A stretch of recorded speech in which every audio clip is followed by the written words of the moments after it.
เมื่อได้ไปเที่ยวชมเมืองเหนือเห็นแล้วบ่อยากจากเมื่อ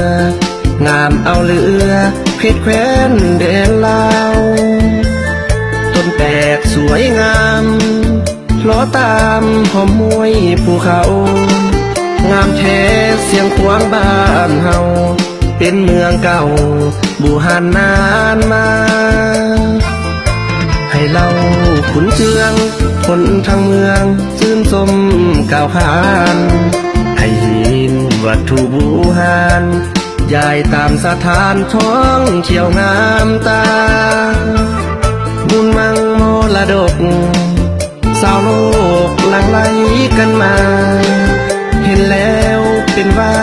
สนาเป็นบุญตาได้มาเมืองเสียงสื่อกองดังไกลวัดใหญ่ให้หินตั้งใหม่ตัดล่างที่เมืองพาใสเสินเที่ยวโลกไปหนองตังเมืองสุย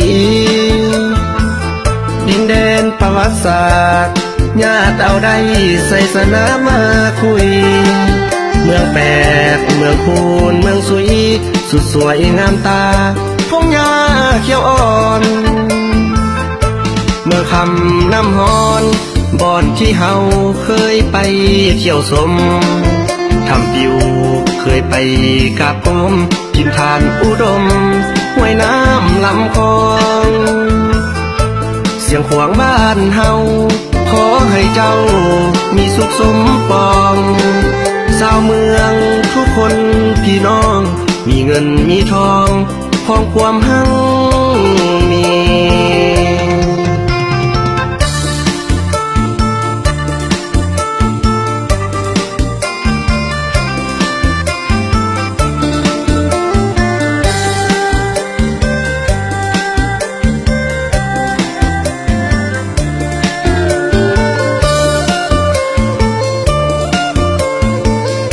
สื่อกองดังไกลวัดใหญ่ให้หินตั้งใหม่ตัดล่างที่เมืองพาใสเสินเที่ยวโลกไปหนองตังเมืองสุยดินแดนประวัติศาสตร์ญาติเอาได้ใส่สนามมาคุยเมืองแปดเมืองคูนเมืองสุยสุดสวยงามตาพงหญ้าเขียวอ่อนเมื่อคำน้ำฮอนบ่อนที่เฮาเคยไปเที่ยวสมทำปิวเคยไปกราบก้มกินทานอุดมห้วยน้ำลำคลองเสียงขวางบ้านเฮาขอให้เจ้ามีสุขสมปอง